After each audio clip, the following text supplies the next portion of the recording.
because they can be very creative and very original and not be worried politically about the consequences. So the focus that I've had in this discourse game has some characteristics. First characteristic is that while I start with historical as a foundation, like in Breaking India, I always want to give the bulk of the attention in a book on what is happening today. So the historical is a way of giving background, but the goal is to discuss today's discourse, institutions, individuals, flow of money, who's doing what. Now this is very dangerous because it's safe to criticize dead people. They're not going to yell back at you or complain or do anything to you. So everybody can complain about Max Miller, and the post-colonialists love to complain about the British Empire because, you know, it's dead, so who cares? Even the British don't mind the British Empire being criticized. A lot of them do it themselves. So the much more challenging is you criticize the living discourse and the individuals, not abstract, not in generic terms, but naming them.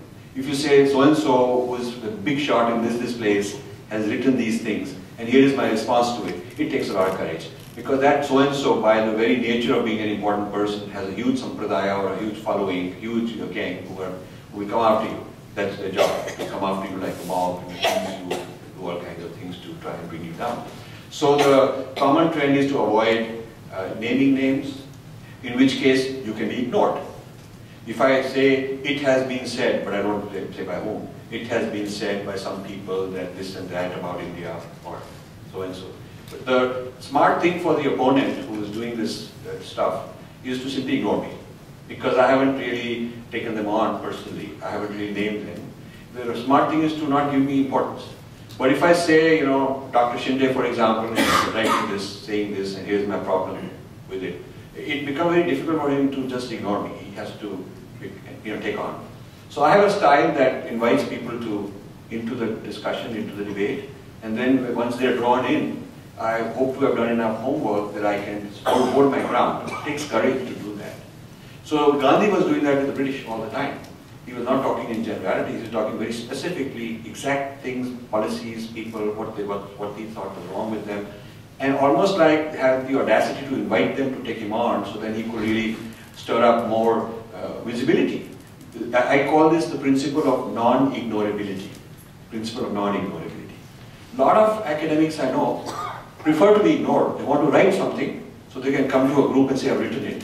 But you ask him, but you read it and say, but it is so generic, it is so abstract, it doesn't matter what you are, it's not even clear who you are talking about. Then they will say, I can't say it, but I'll tell you privately, I can't say it. But then you are not making any difference. There's no impact. What is the impact of that?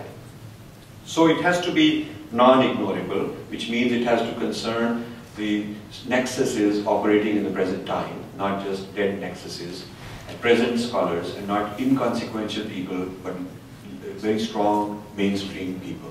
Yeah? And only then it can be a game changer. Otherwise, if it's very goody-goody, there's a lot of scholarship that is good for dharma, but does not take on opponents. It just says, here is the meaning of Holi, here is the meaning of Diwali, and here is the nature of the Atma, and that kind of stuff. It's good, we need that also. But if you are the underdog, if somebody has occupied Kargil, your territory, and status quo is not acceptable for us, we cannot just say, okay, we leave them alone, they leave us alone, and we'll just go around doing good things and they'll be fine, they won't bother. At best, what it will do is they want to expand further. But you have to actually throw them out because they're sitting in our territory. To do that, you cannot be a goody-goody sort of approach. You have to actually take them on. There has to be a confrontation. You just cannot expect them to change their mind of their own, one day have a nice dream or come up with a good heart. No colonizer ever left because of that. Nobody ever left that because of that. So this ability to take on injustice, which is also the theme of the Mahabharata and the whole theme of the Gita, requires a certain kind of capability in the person who is doing it.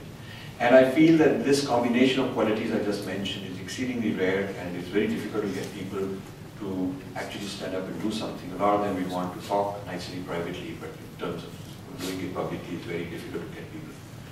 And unless, and you know, I have friends who say, well, you know, I just like to, do positive things. And we can have nice poetic statements that if you keep doing positive things, the world will change.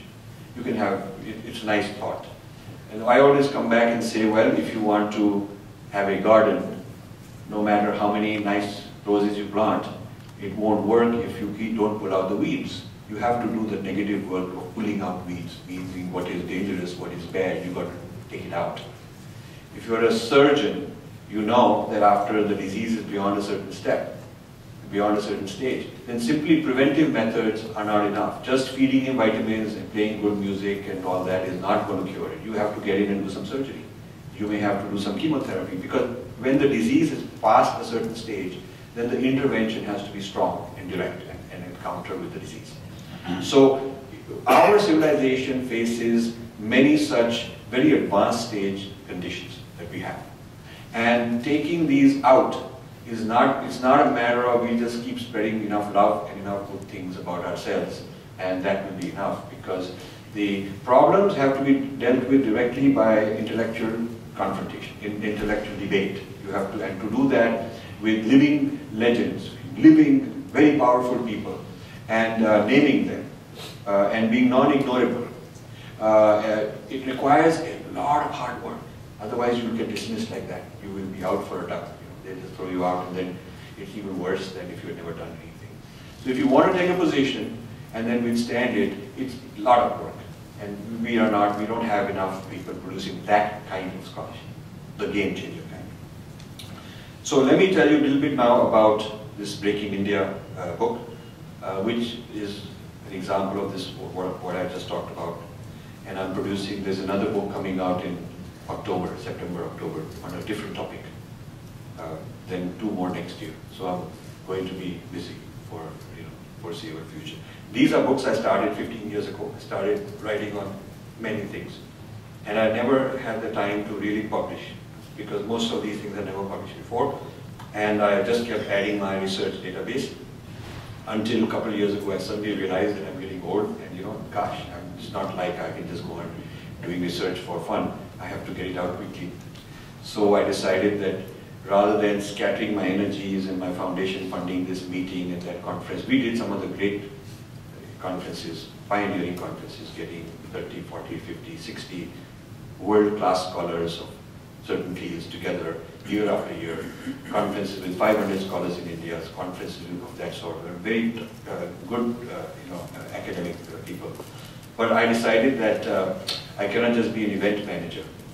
I mean, I have to change the discourse, and such meetings do not change the discourse, because people usually come and present what they're already working on, nothing special for the event, but whatever they're working on anyway, they just present it. So you're not really producing anything new.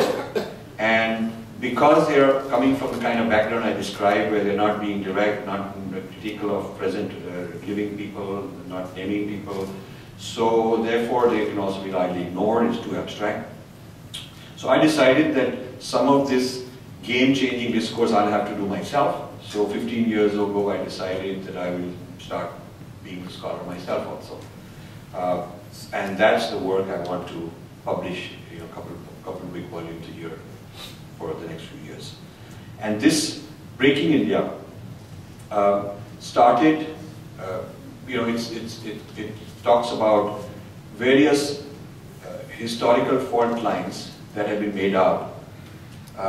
Either they've been just created, like the Aryan-Dravidian divide that really wasn't there, or they have taken they've taken something that did exist, like Jati fault lines that turned into caste under the British. There's a nice books already on how Jati became caste. And these fault lines are being exacerbated, they've been being exploited. So either they didn't exist, they're new, or they existed but they were not that bad. And so I've been studying these to see who controls the discourse, why they control it, who funds it, and what's the consequence, what's the harm being produced, is there any counter discourse, and if not, why not? That's kind of what I've been looking at. And My foundation also sponsored a lot of work on the history of ancient India. We plan on producing 20 volumes on history of Indian science and technology, of which 9 are done. So it's a 20-volume series, each being done by a prominent academic scholar somewhere, metallurgy or city building or architecture. And in that context, we started looking at this whole Aryan debate also, and found that actually the evidence is against all that, all those old theories. And so the idea of Dravidian is something that people haven't studied enough. Those who are critical of Aryan theory criticize the Aryan issue, but not so much the Dravidian issue. And it turns out that the real problem on the ground is the Dravidian identity, because that's a real politically live identity in South India. And a whole lot of textbooks and a whole lot of discourse is based on that assumption. And the two are mirror images. If one exists, the other exists. If one is thrown out, the other will be thrown out. I mean, there can't be Dravidians unless there are also Aryans. And there can't be Aryans unless there are also Dravidians. So to refute and debunk one is not good enough. You've got to debunk both of them. And you cannot say that, okay, we don't want this idea of Aryans to be in the discourse, but we continue having the idea of Dravidians, because as long as you have the idea of Dravidians, it's implicitly the case that you are assuming Aryans also. So this book, we focus on the Dravidian side of that binary. And we look at the history of how the Dravidian came about, Aryan, Dravidian, both of them, how they came about, and what were the forces, and what are the forces today that are keeping this alive. But what galvanized this project, gave it a kind of sense of concern and urgency, was a very chance meeting I had in Princeton with some scholar who had just come back from India, and in casual conversation over lunch, he said, I was there for the Afro-Dalit project. So I said, what is this Afro-Dalit project? I had never heard of such a thing. So he said, oh, it's a project that you must know about. I said, no, I never. He said, it's a project of, the Dalit history, that they are the blacks of India, and the non-Dalits are the whites of India. And so the history of American slavery, black-white race relations can be used as a frame, as a paradigm to interpret the history of Dalits as exploited people in India, exploited by other Indians. I thought this was very silly. Maybe nobody would be doing all this, But I wanted to verify, so I got some references from him, who was behind it, who's sponsoring it. And I found there's a huge amount of activity going on to promote these kind of ideas. And the cover on the book, I found this on his wall. He had a map of India, Balkanized. There's Mughalistan, Dravidstan, Dalistan, and so on. Then I discovered there's a site called Dalistan.org. I went there and they had all these theories about the Dalits being Africans, being exploited and made slaves by non-Dalits in India, this sort of thing, very common. And how speakers are coming from the West to conduct workshops with youth in rural areas, and so, etc. And I found that the church was involved in this. A lot of Western church involved in this sort of thing. Then this led me to discover more about the Joshua Project, which is based in Denver, where they are doing a micro-level study of every district in India, every district in the world, for that matter, in order to create a marketing plan based on the ethnic, caste, and socioeconomic demographics of each and every state as a marketplace for conversion purposes. I came across something called the Dalit Freedom Network in Denver, and it was widely quoted by the Indian press, the Dalit Freedom Network, as though they are the voice of Dalits. But when I did my research, I found that the principals running it, and the founders and trustees, not one of them is a Dalit. They're all white Christians. So many of them kind of very right-wing. So right-wing and hardly known for their human rights championing in their home country, a lot of bias in their positions, happen to be concerned about the emancipation of Dalits in the other end of the world. It's very strange. I thought, why would they be doing all this? And they have a few poster boys who are Dalits to put up as the faces. So Kanchan Niraya, who writes this book, Why I'm Not a Hindu, or another book he wrote, Post-Hindu India, just came out. some ministers released it, he got awards for it, being invited to university to give talks. And someone like Dinesh D'Souza, these kind of people are their poster boys who they bring to put a Dalit face on their campaign. But the folks behind it are not Dalits. And I think most Indians will know this. So I figured somebody should bring that out. And I started following the money trail of some organizations to see where the money ends up in India and what they do with it. So for instance, in Texas, there is a Gospel for Asia. And they, on their net TV and YouTube, they probably denounce Hinduism as satanic and evil and pagan and all that. And they raise like $35 million a year, which goes mostly to South India, just per year. It was one organization. So I kept compiling information, and I found that a lot of legal lobbying against India and against Hinduism was being done by the Lutheran Church. We haven't done enough Purv Paksh on the West to look at one denomination at a time. You have to. Each one is distinct. And Lutheran Church, not in the US, but in Northern Europe, Germany, Finland, these countries. Somehow they picked up this project that they should convince the United Nations and US Congress and European Union, Parliament, and UK, etc., to classify Dalits as a race, and therefore any bias against them would be considered racial bias, and it would be subject to UN laws on racism, and therefore subject to sanctions, that sort of thing.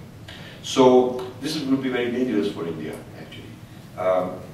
So I've been looking at their conferences. They had meetings in various parts of the world.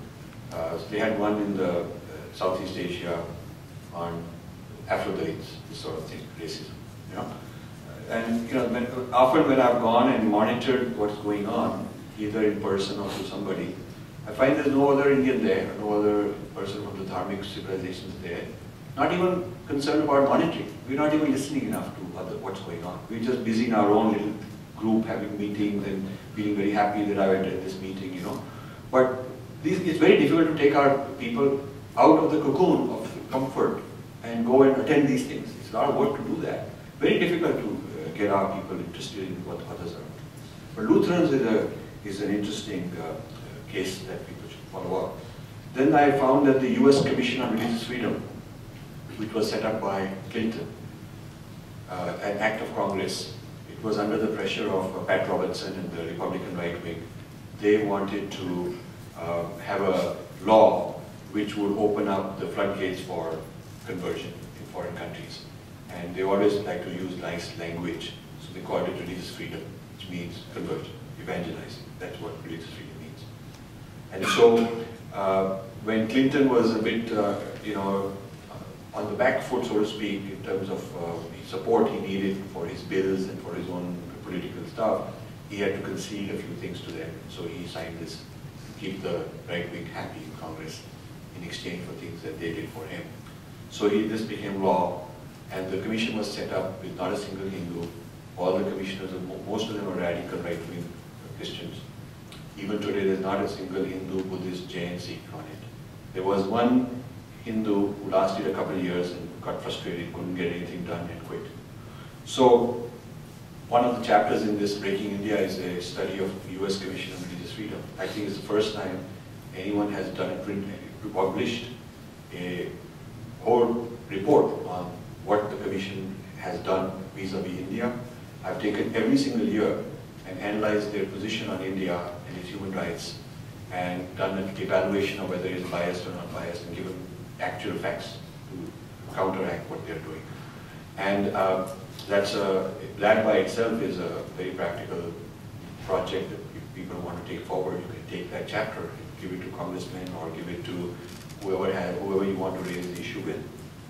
But certainly the US Commission on Religious Freedom has not proven to be neutral. The type of cases they select, the type of witnesses are brought in, the type of conclusions they reach, the condemnations they reach, you'll never find that Christians have done anything wrong. I mean, the religious freedom is always like Hindus are a bunch of people with problems, and Muslims and so on.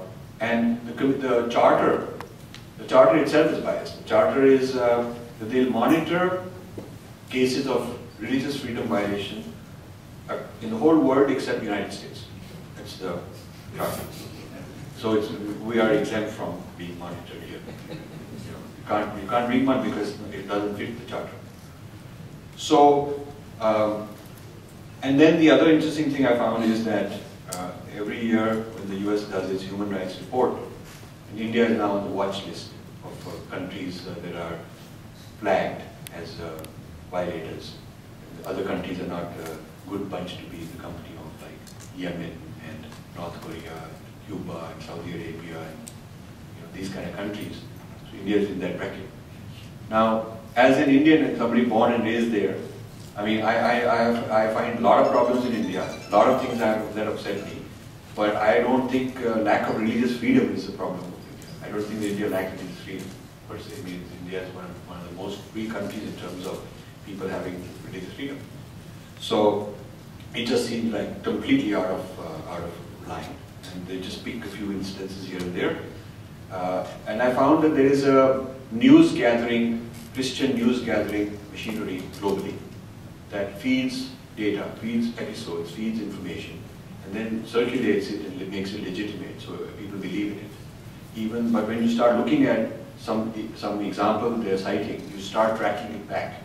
It's cited from some Christian source in India, not some independent source. It's never something that a court of law has ruled to be the truth, and no independent account has verified it. But just because one of the reporters there has put out this report and it sounds sensational, they're accusing that something happened where Christians were persecuted, this makes headlines, and this network circulates such things until it becomes established fact, and then all kinds of mainstream media start quoting them. Dalit freedom gets into the act, many others get into the act, US Commission has hearings, brings these people to talk, they issue a report. So all this legitimizes what has started out as a biased report in the first place. And I even saw in AR, there was a meeting once many years ago, and I remember Diana Eck from Harvard, who's a prominent pluralism person, was involved in introducing the speakers, and the whole the spotlight was on this episode that Hindus had raped four Christian nuns in India. So this was a huge, everybody giving all these reports. Then it turned out that a few months later, the courts dismissed that charge. It turned out that the rapes had been done from people within the church itself. It was not any Hindus. So I wrote a letter to them saying that you should now next year have a panel to retract that. And you bring the other side of the story, let them, but of course they wouldn't do that. So they never bothered to respond to this. So one-sided things get in, and a certain smear campaign is created. When it is found to be false, they don't have the objectivity which scholars are supposed to have to actually make a corrective with equal force. That doesn't happen. So that's the kind of work that got summarized in